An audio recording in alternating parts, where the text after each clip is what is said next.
Hey guys, welcome to my channel. I hope you're all doing very well. So as I mentioned in my review of The Batman, I have been doing some digging. I have been doing some research and going back to watch all of the Batman movies in anticipation for the release of the latest Batman movie, of course, but also to prepare for this very video where I am going to be ranking all of the Batman movies. Yes, I am no stranger to ranking videos. I absolutely love doing them, and if you guys have watched my ranking videos before, you'll know how this works. I'm going to be going through my list from worst to best, ending at number 1, and I would very much love to hear how you guys would rank all of the Batman movies yourselves down in the comments below. I'm really curious to see what your guys' lists are. But also, as I mentioned in my review of The Batman, I did go through a bit of a transformation whilst watching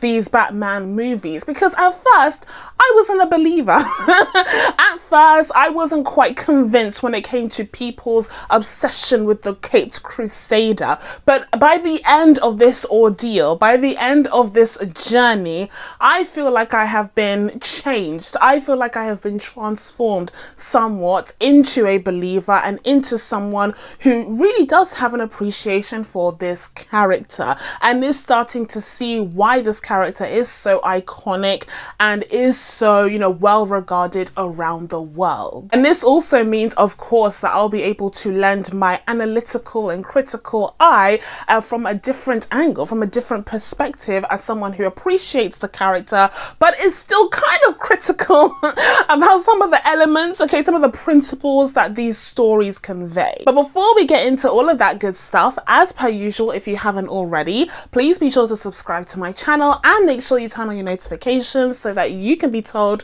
when I upload next. Now, without further ado, let's get into my ranking of all of the Batman movies. So in total, we have 11 movies to work off of, and yeah, it is 11. Not a nice neat 10, which I and you would have preferred. And we're gonna start off at number 11 with 1966's Batman. I didn't watch it.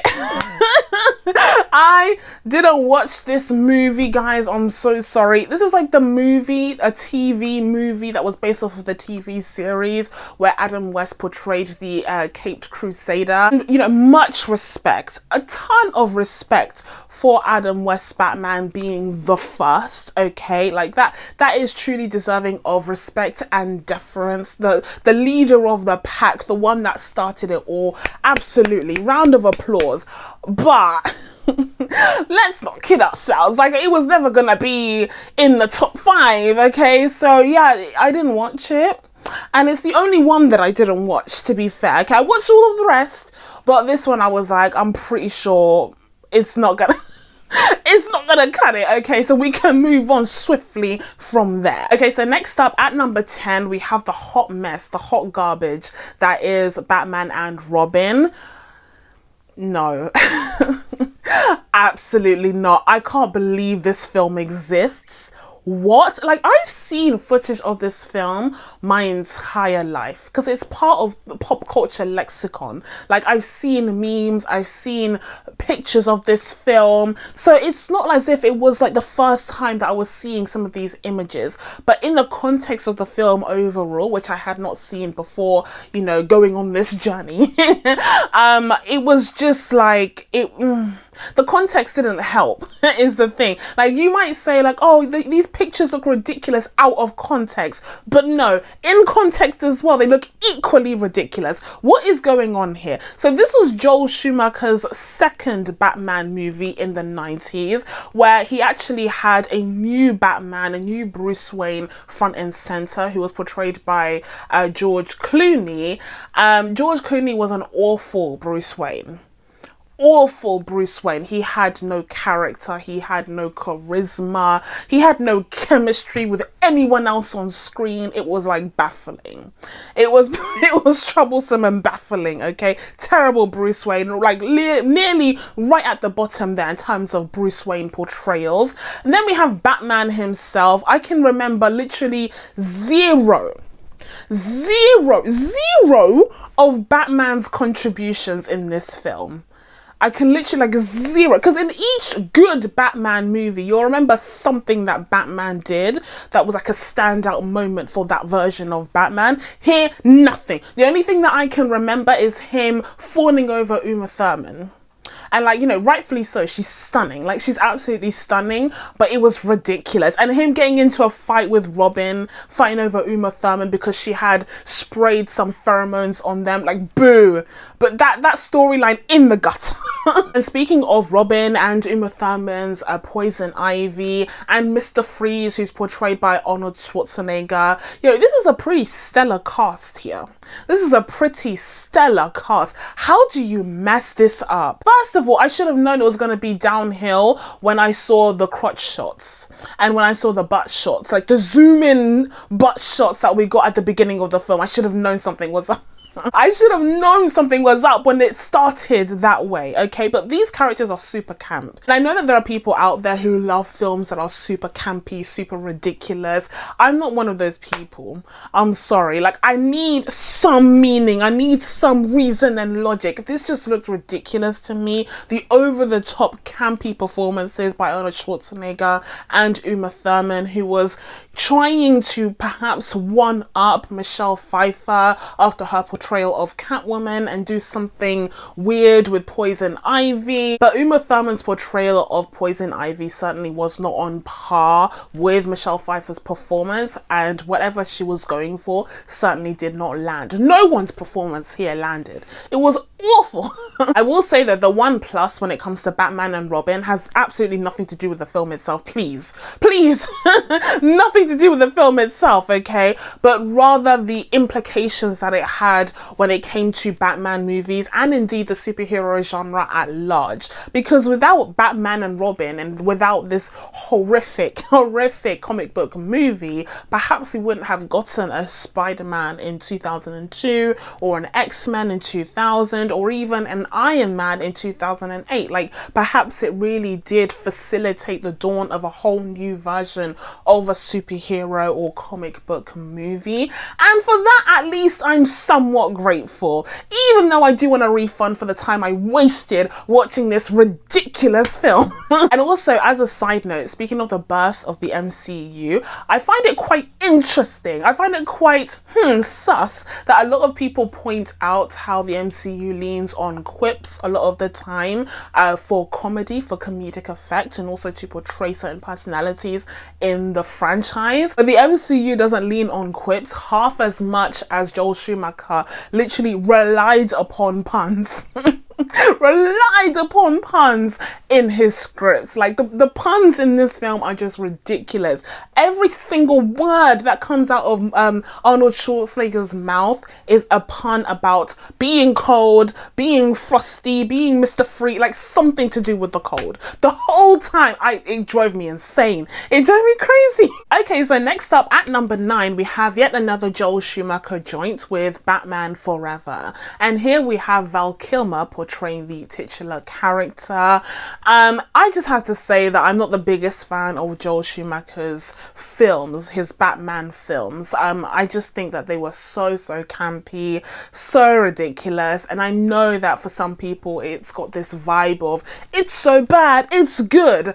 But for me, it's bad. It's so bad, it's terrible. And just outside of the campiness as well, I mean, what's really left over here? We have this really bland, once again, portrayal of Bruce Wayne by Val Kilmer.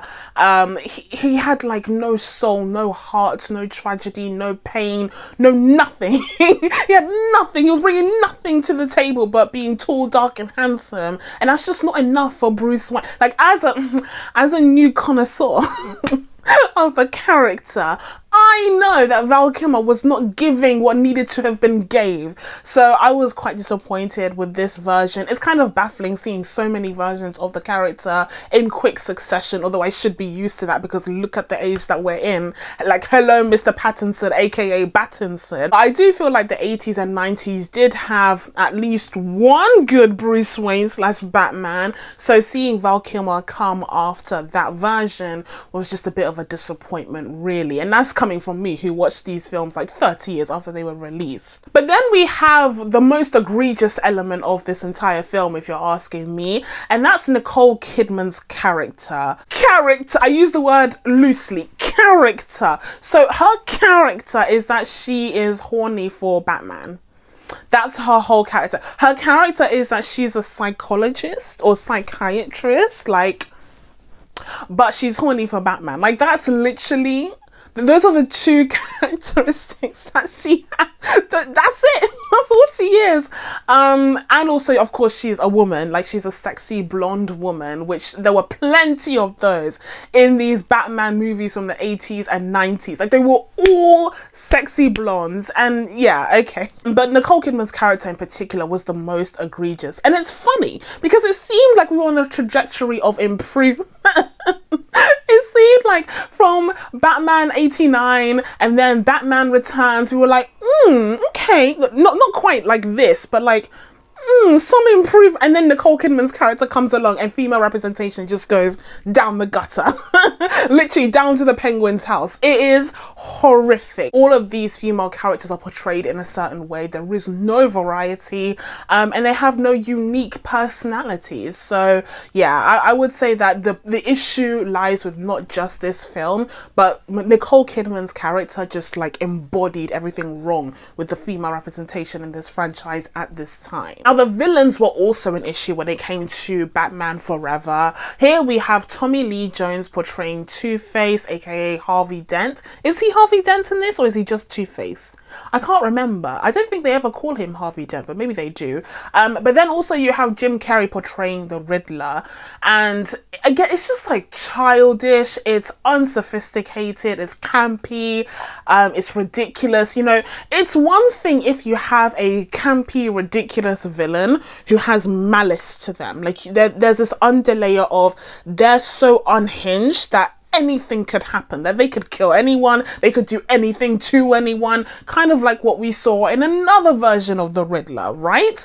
But here it's just childish. There's no malice, there's no real threat, there's no real fear that the audience has, so you're just laughing at them. You know, they're just like cackling bad guys from a cartoon. And I have heard, you know, stories, behind the scenes stories of Tommy Lee Jones being put off by how campy Jim Carrey's performance was, and it's kind of like, well, Joel Schumacher, you get Jim Carrey to do that one thing. Like, you get him to do a particular style of performance, especially during that time. So the idea that Joel Schumacher would put Tommy Lee Jones, who's like super serious, alongside Jim Carrey, like that was just a casting issue in that case. And they do kind of clash.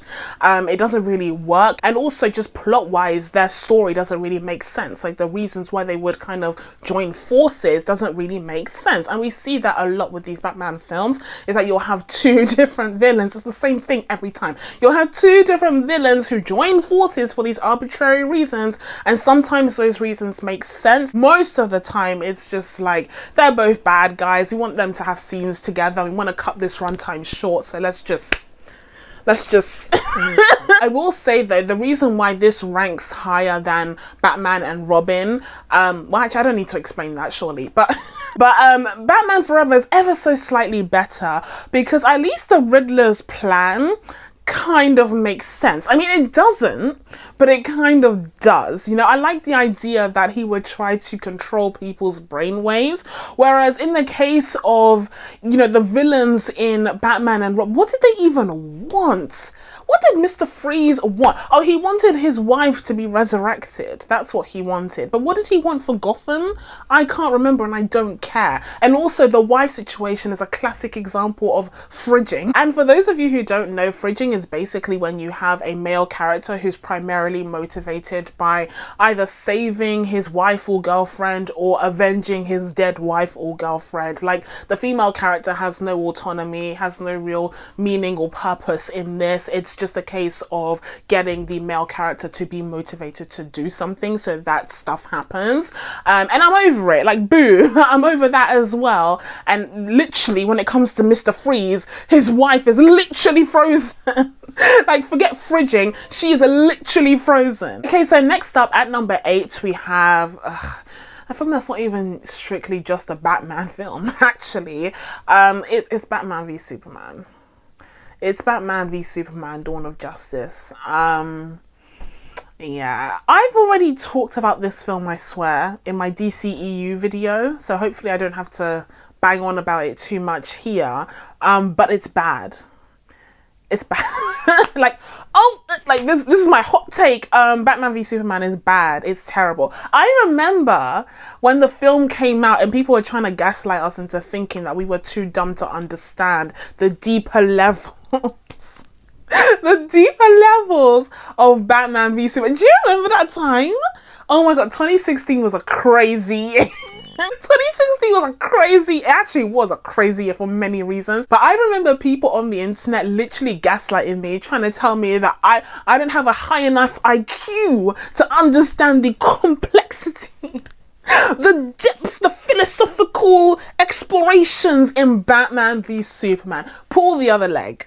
Pull the other leg, like absolutely not. Okay, this film is nowhere near as deep and complex as some of these internet trolls believed it to be. The fact that both Batman and Superman's moms are both called Martha is not the mind-blowing revelation that Zack Snyder wanted you to think it is. It really is.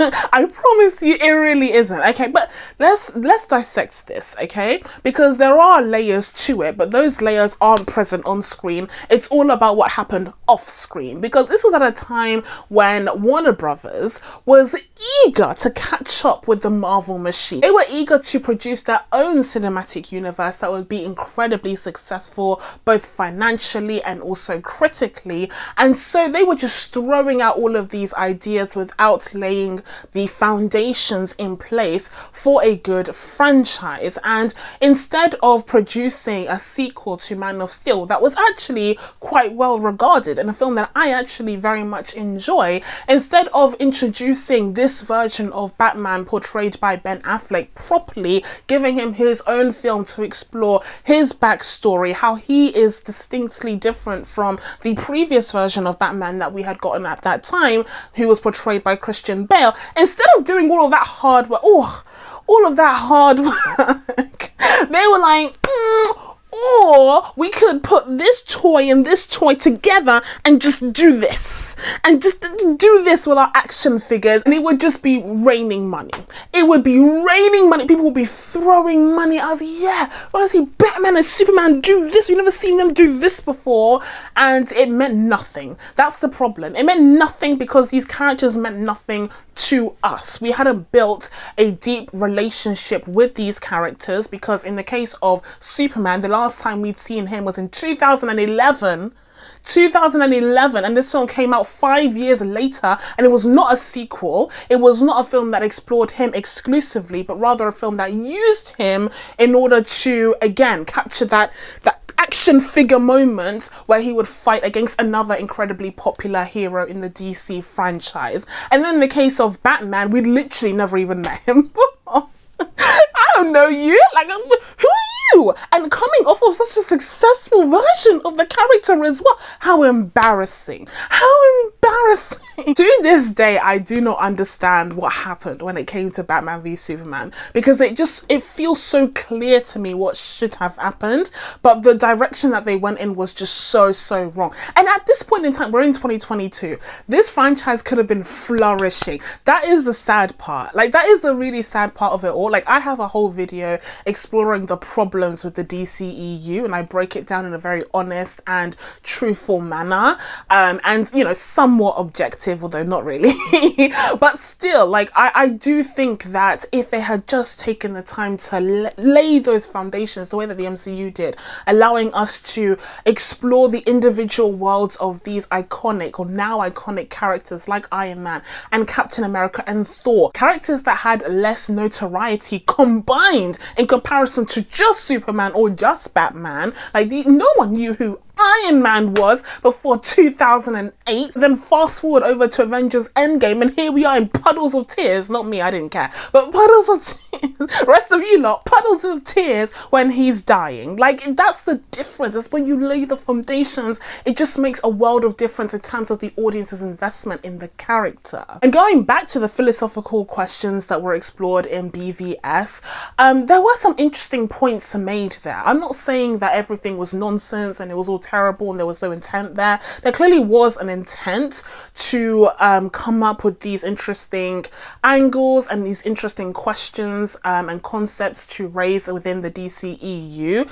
But my problem is that ultimately Zack Snyder was not able to deliver on any of that. He wasn't able to capture that depth in any meaningful way. Instead, he relied upon cool, dark, gritty visuals to try and convince the audience that the subject matters and the content itself of the script was just as dark and gritty and deep. But in reality, it was about as deep as a shallow pool. Like, there's literally no depth in Batman v Superman, and I'm so sorry if Zack Snyder's visuals tricked you into thinking that there was. But if you just step back and think about it for literally 2 seconds, I promise you, you'll see what I see.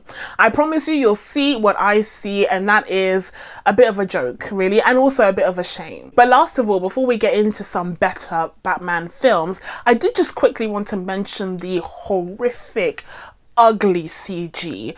This was at a new time in filmmaking where some studios just became so heavily CG reliant. I'm saying this like it's in the past, when in reality it's even more of a problem now. Like, it's even more of a problem. We also Spider-Man, right? It's even more of a problem now, okay? But in the case of BVS, those like end scenes, the last third of that film just looks so ugly. And it's just doubly baffling because as much as I always benign Zack Snyder's directing skills, I always say that like Zack Snyder may not be a great director, but he is a great cinematographer.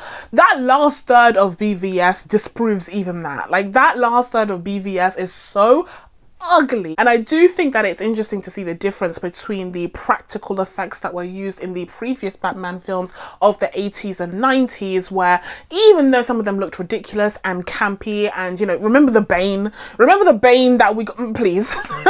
Like, they also had their downsides, but they never ever looked as ugly as Doomsday in BVS. I'm sorry, like, none of the practical effects ever looked as ugly. Why? Because they were intentional, because people physically handled the materials and they designed those materials. And I do feel like the aesthetic and the way that the worlds would come together was definitely more of a priority with the practical effects in comparison to with the CGI, where it's just add more cloud, add more grey, add more green. It's just like so hideous. And in the end, when we do have the action sequence and these like animated cartoons are running around bashing each other, and you have that action figure moment where you get to play with them together, it's just meaningless for several reasons, but one of them being just how much of a mess it looks on screen. So next up at number 7, we have 1989's Batman. So this to me is what really started the modern age of Batman movies and really like superhero movies in general. Not to say that the early 2000s phase wasn't instrumental in what the superhero landscape looks like today, but I feel like here we were really treading into new territory when it comes to the portrayal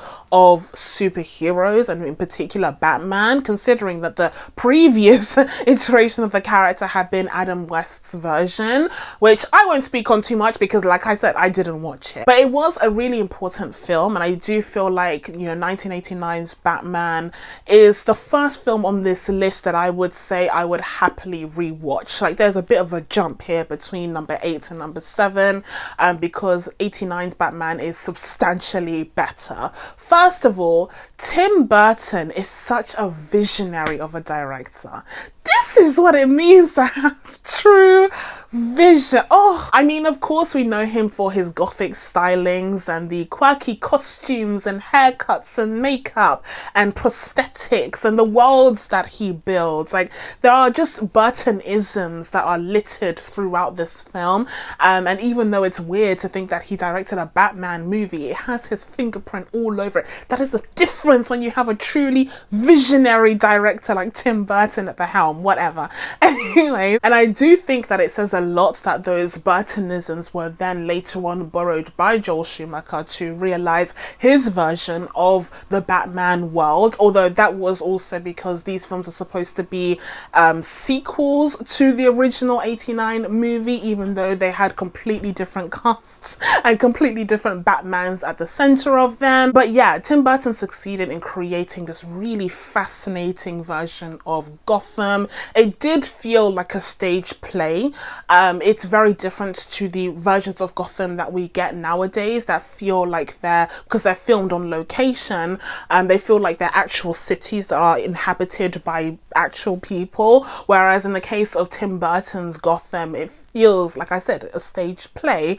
But the creations, like the production design here, I mean, this is why you get Tim Burton. Those statues that you always see in these Batman films of these like muscular men who look like they're in these like tragedies, like these Greek tragedies. They look so burdened. It's kind of supposed to be the echo of Gotham's spirit, you know, all of the corruption and the criminal activity, the struggles of Gothamites is kind of conveyed through these looming statues.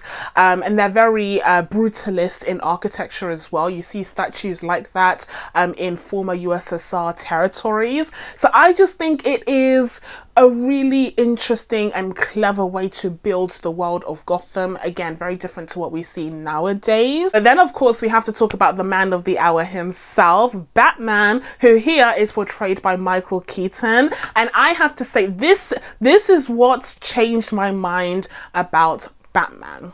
This film right here. This is what made me change my mind. And it was actually the first film that I watched in my lineup because I watched them all in chronological order and I skipped the 1966 version. But truly, seeing Michael Keaton's portrayal of Bruce Wayne / Batman really gave me a newfound appreciation for the character. I think he was a great Batman / Bruce Wayne. I don't know what the streets are saying about his portrayal because, you know, people aren't talking about him like that right now. But I think he was great. Like, I truly think Bruce Wayne, you know, he wasn't as suave. He didn't make strong choices when it came to the persona of Bruce Wayne, but he was quietly charming. Like, he was quietly, you know, awkward and a little bit off, but at the same time he did have that authority that comes with, you know, white male privilege.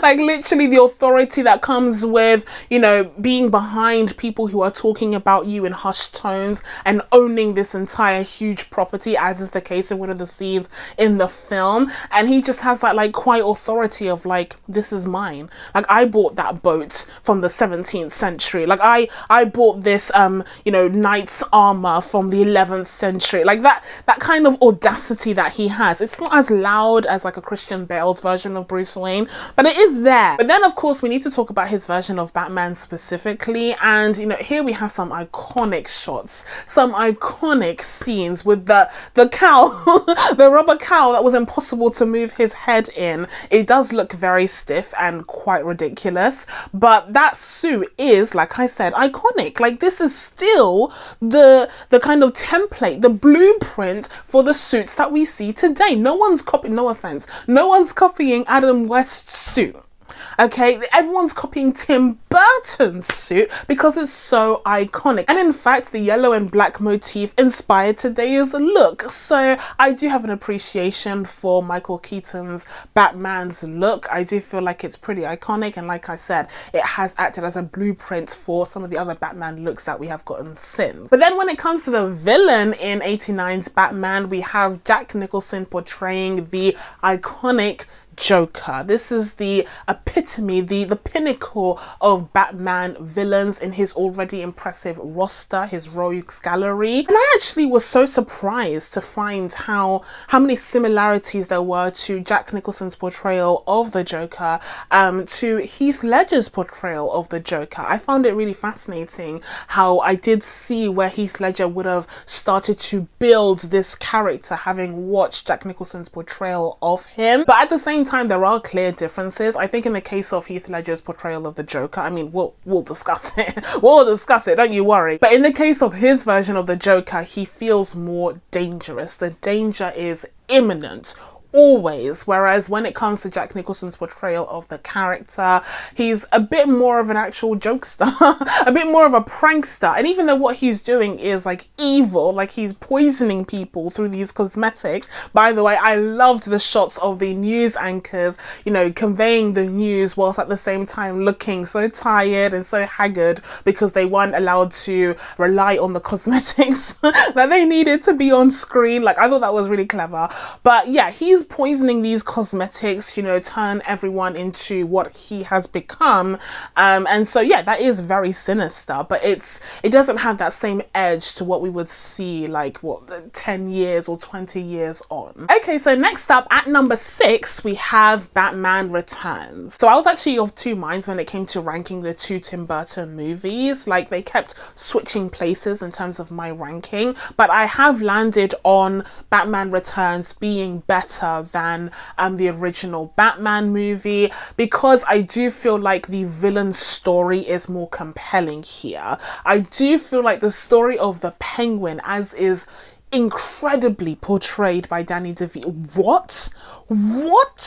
We'll talk about it in a second. But I do feel like the story of the Penguin, this idea that this like obvious monster, this obvious monstrosity, like truly a person that is ugly inside and out would succeed in politics. And maybe that's what they were going for at the time, but even then I don't feel like they would have realized how relevant this film would become like 20 years later. Like, I don't think anyone could have predicted. I don't think anyone could have predicted, because it truly hits hard. After everything that we've been through, speaking of 2016, after everything we've been through, this film hits hard. So yeah, here once again we do see a lot of Tim Burton-isms being utilized to bring the world and the characters to life, in particular when it comes to the Penguin, with these crazy prosthetics that Danny DeVito has, and also just his entire aesthetic that fits into the, you know, weird creatures that Tim Burton likes to portray. But at the same time, we have Danny DeVito's incredible performance underneath all of the prosthetics and the makeup, that really sell the Penguin as a character. He is so kooky, unhinged. He does feel dangerous despite his final plan involving actual penguins wearing backpacks with rockets on them. Okay, so that's not that was but other than that, you know, when he's eating raw fish in front of everyone, that is a man that you cannot trust. You don't want to be alone on the streets with that man, okay? So I do feel like Tim Burton did a great job in bringing us yet another incredibly iconic villain with the Penguin this time around. But he's not the only villain in the film, because as is tradition in the Batverse, we have two villains who team up for, you know, these haphazard reasons. And the second villain, who is equally as iconic as the Penguin, if not more so, is Catwoman. And we actually see the origin story of Catwoman in this film, which is absolutely ridiculous. So her boss tries to kill her. Her boss tries to kill her because she knows too much, and she falls down and she develops cat powers somehow. They establish that she's alone and she's single, and like that's the worst thing that she could be. And then she becomes Catwoman, and she rips off the clothes of her past, and the persona of her past dies, along with Sunil and Kyle on the street. And then we see Catwoman be born with her long claws and her iconic suit, her truly iconic suit. I mentioned when I was reviewing The Batman that even though I enjoy Zoe Kravitz's version of Catwoman, I don't think that her look is anywhere near as iconic and instantly recognizable as Michelle Pfeiffer's. Michelle Pfeiffer's costume here is just extraordinary, and the way she wears it, to be fair, is also extraordinary. That definitely adds to the legacy of this look. But even though I really enjoy Catwoman's look, and I do enjoy some of her scenes, particularly the scenes that she has with Batman, I will say that the character's kind of ridiculous. Again, this is coming from someone who watched this for the first time in 2022. I just didn't see the kind of girl boss energy, I guess, that other people have been seeing for the past few decades. I felt like she was very overtly sexualized the entire runtime of the film. It was actually kind of surprising, but I guess it shouldn't have been because of the time. There are times when the penguin is hitting on her. He literally tries to kill her. He takes one of her 9 lives just because she rejects him. Like, did that have to be a part of the story? No. No, they could have just respected each other as equals, but no. In terms of being a well-written, nuanced, truly terrifying villain, I'm afraid that Michelle Pfeiffer's Catwoman simply does not land in this category. And also the flips, the cartwheels, the flipping, that just looked ridiculous. Okay, so now we're digging into the top 5 of my rankings list, and these, in my opinion, are the creme de la creme of Batman stories. And at number 5, we have The Dark Knight Rises. Now, we're treading into Nolan territory. So I have to be very careful. But I don't think it's necessarily an unpopular opinion to say that Dark Knight Rises is the worst of the Nolan trilogy, right? Like, are we all on the same page when it comes to that? I think so, because it is, because it absolutely is. I don't have any major issues with this film. You know, I think that it's a well-made Batman movie. It's hyper realistic. That is a staple in the Dark Knight trilogy overall. It's a huge change from what we saw with the Batman movies in the 80s and 90s, as I said. And there are, in fact, you know, real life themes and issues that are explored in the film, like Occupy Wall Street through Bane. Through Bane. Remember that Macho Libre character that we saw in Batman and Robin? Yeah, him. Him, but this time around he's portrayed by Tom Hardy and you can't understand a single word that he says.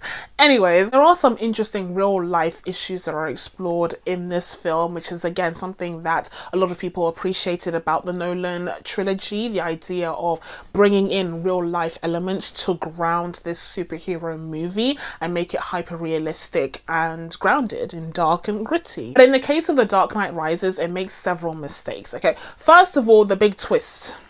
The big twist about Talia al Ghul. I don't remember this being a thing at the time, but I've since seen articles about it, about the fact that it was hidden that Talia al Ghul would be the main villain of this film and she would be portrayed by Marion Cotillard, and Marion was denying that this was the case. A classic Wrath of Khan situation, if you will, as we saw with Benedict Cumberbatch around about the same time. But yeah, it turns out it was Talia al Ghul. Like, everyone was right, it was Talia al Ghul. And actually, when I watched it for the first time, I didn't even know who that was. Like, I wasn't a comic book movie girly at that time when I watched The Dark Knight Rises for the first time. So that twist didn't really mean anything to me. All I knew is that the woman that Batman had been sleeping with turned out to be evil. And once again, we have a betraying woman. We have a woman who's untrustworthy.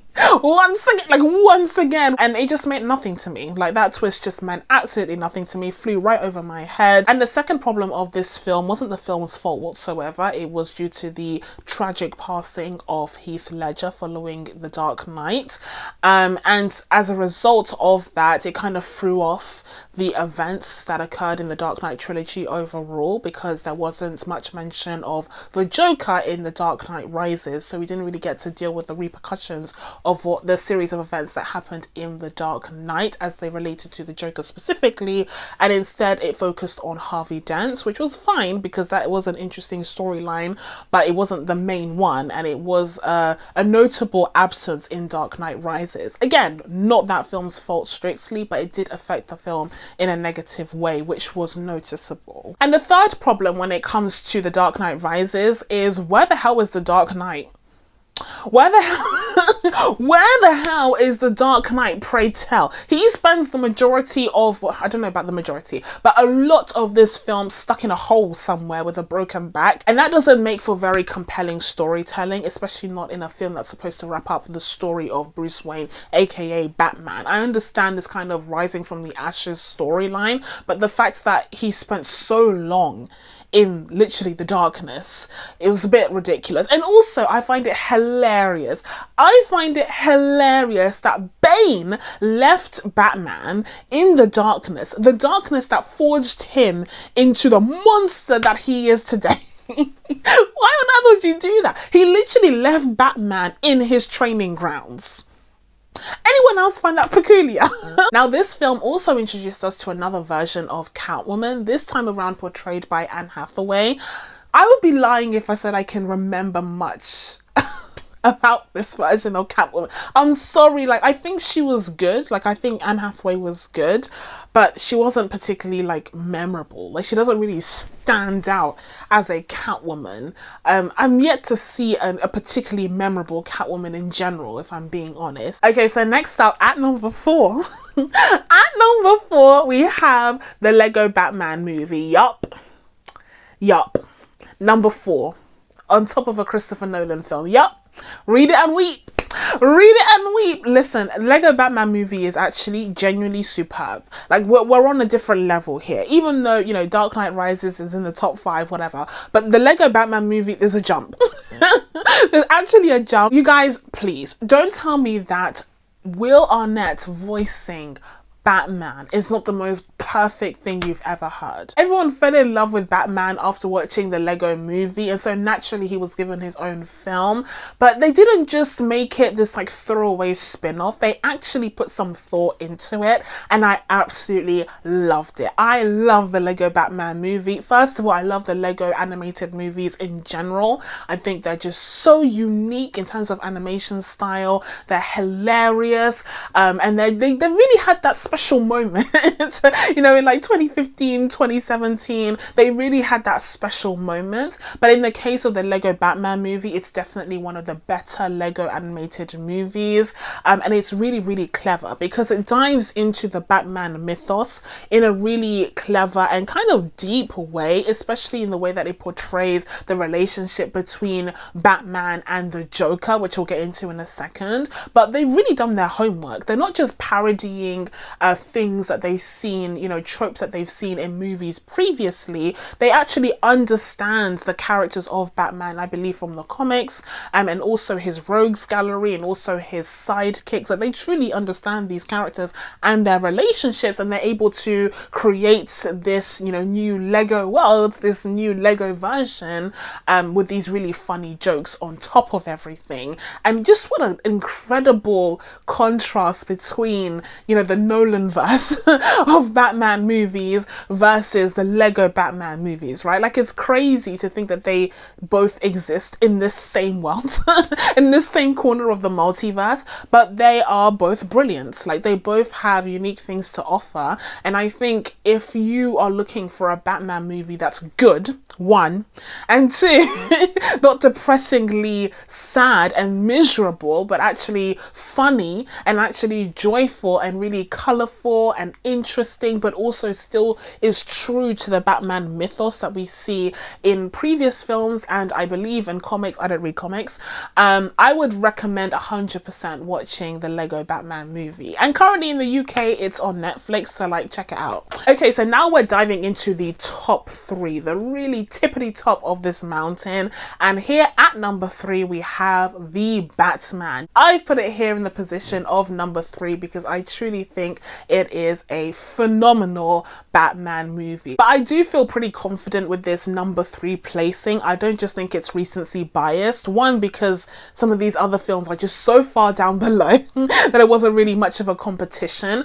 But 2, also because Matt Reeves really did something here. I mean, I discussed this at length in my The Batman movie review, so I'm not really going to dive into it here, but I do think that the world that Matt Reeves created, hyper-realistic, dark world, but in a different way to Christopher Nolan's Batman universe, I think is very compelling. And I also think it's really clever and deep in a way that Batman v Superman, for example, failed to be. And here we do see Matt Reeves taking a few pages out of the Book of Nolan and actually integrating some real world issues, you know, issues of surveillance, issues of, you know, internet personalities influencing people in the wrong way, to extremism and that kind of coming to life, and having real world consequences. We see that with the way that the Riddler amasses a following that is dedicated to his cause. And then of course you have some exploration of social class with the difference between the Riddler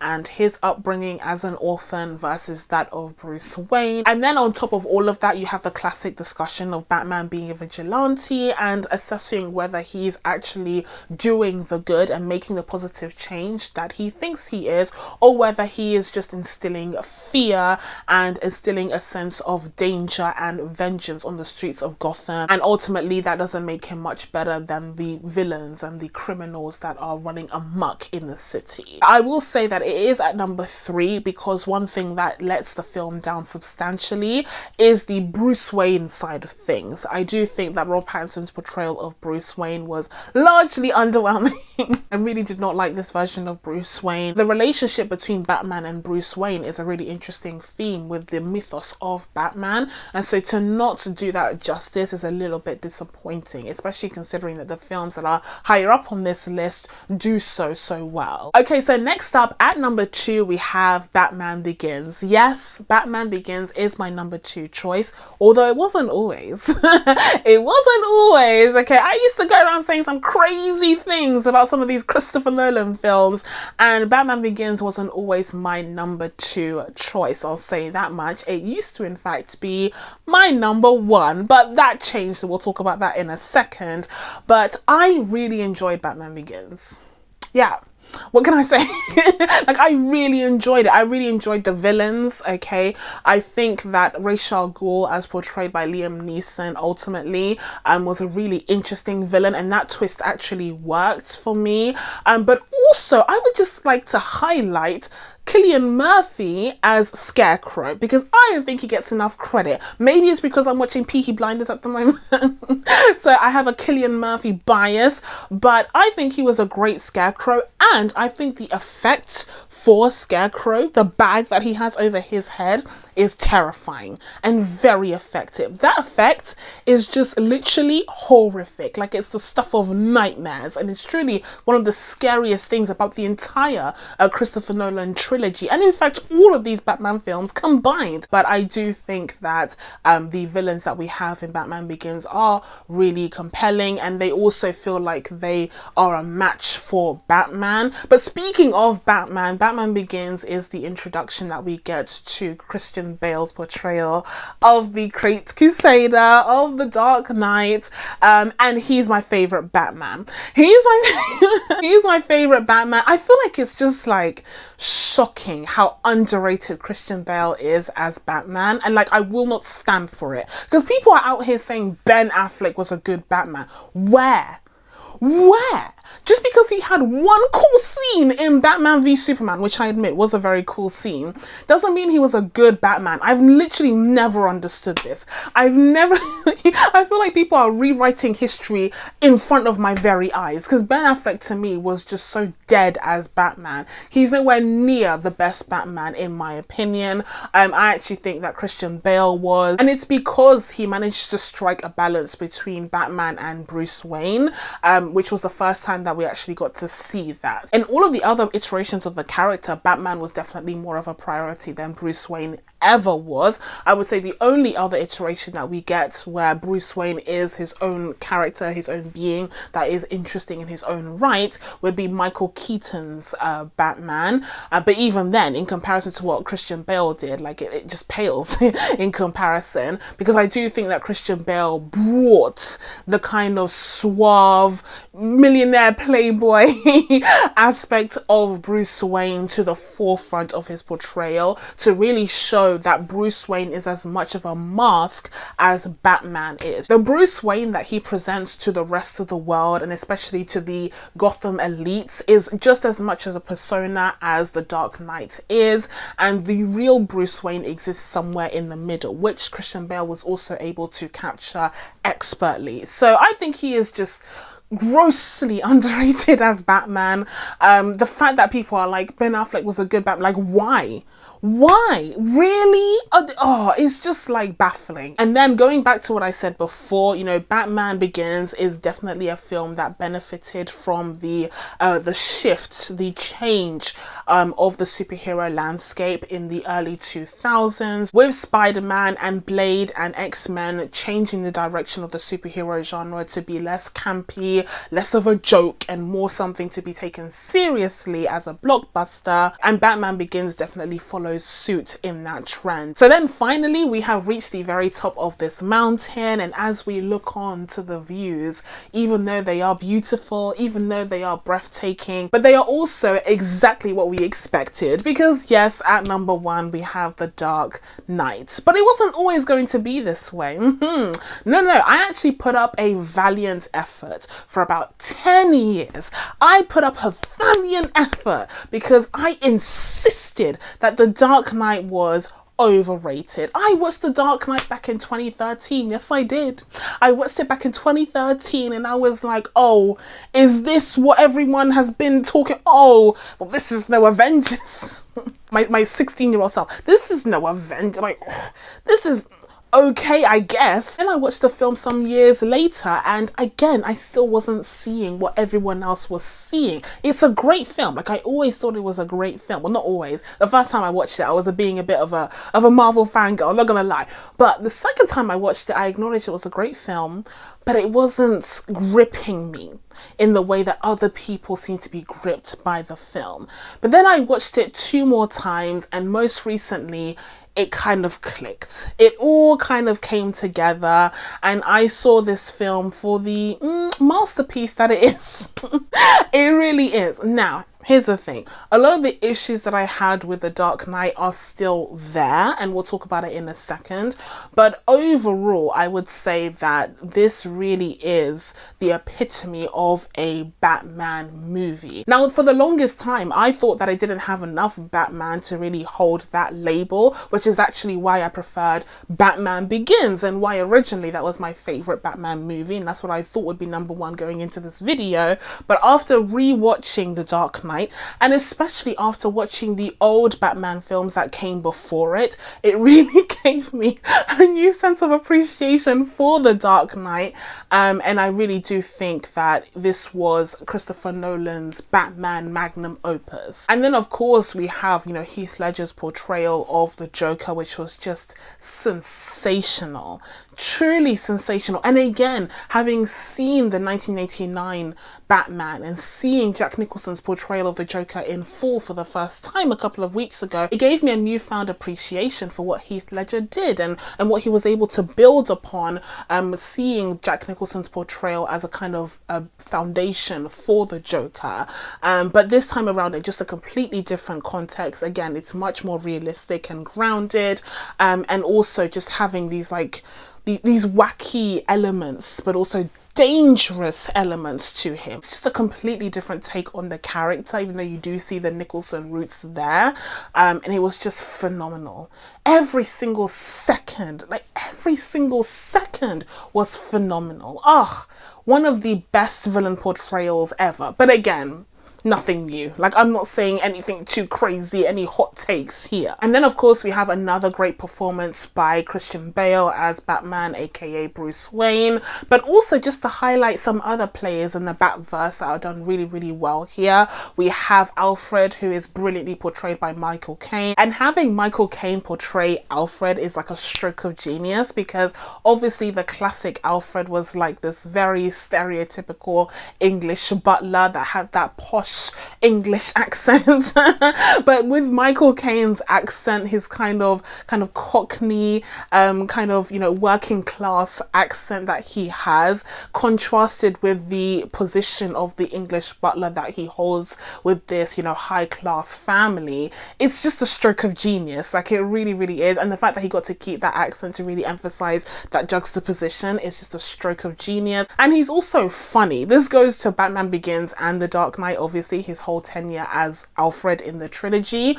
but he's hilarious. But also I wanted to spotlight Jim Gordon here, who's portrayed by Gary Oldman. I think he's really, really great. Like, I think Jim Gordon is given so much to do in the Dark Knight trilogy, as opposed to the old Jim Gordons that were literally just there to like announce things just when things were about to go wrong. They were just puppets, you know, in the old Batman verse. But the newer Jim Gordons, like Gary Oldman's version and Jeffrey Wright's, have a lot more to do. They're a lot more active in the stories, and I think Gary Oldman was a great Jim Gordon, just like his successor. So like I said, The Dark Knight is a great film. Like, that's not exactly a hot take. That's not exactly shocking, breaking news. I will say the main reason why I thought that The Dark Knight was overrated, and I still kind of do if I'm being honest, is because of the themes that are explored here. I think that The Dark Knight, whilst exceptional, okay, for many, many reasons, and you'll find those reasons online in spades, I do think that one issue it suffers from is just how congested it is with all of the themes that it's trying to explore at once. And I don't think that it does all of these themes individually justice. And one theme that comes to mind for me personally is the theme of anarchy and chaos and nihilism, which are, you know, philosophical concepts that are expressed through the Joker. I don't think the film does that in a very compelling and nuanced way. I've often said that I preferred the Joker as portrayed by Joaquin Phoenix, because of course he has his own film and you get to explore the Joker and all of his facets in more depth in that film, whereas here the Joker is sharing screen time, although dominating screen time, alongside Batman, and you don't really get to see, you know, who he is. You don't really get a backstory of the Joker and where he came from. You don't get to understand him as a character. And whilst I completely understand that for a lot of people that is the draw of the Joker, a lot of people prefer the ambiguity when it comes to this character, and like the idea of how you want to know how I got these scars and you'll never really know the story because he's an unreliable narrator. Like, I completely understand that. But for me personally, I would have liked to see a little bit more of where he was coming from, because I think that would have driven his motives, and I would have been able to understand his motives a little bit more. Whereas in the film, to me, it reads as this, you know, man who's incredibly intelligent but also has a lot of mental health issues, and he's just going out there causing violence and wanting to watch the world burn. And that's just not enough. That's just not enough for me to sink my teeth into, for me to feel satisfied with a three-dimensional character. But that's it from me. Now that I told you guys my ranking of all of the Batmans, all of the Batmen, it's time for you guys to let me know what your rankings are of the Batman movies down in the comments below. Please be sure to subscribe to catch new videos coming up. Thank you guys so much for watching. I really appreciate it, and I will see you in the next one. Bye.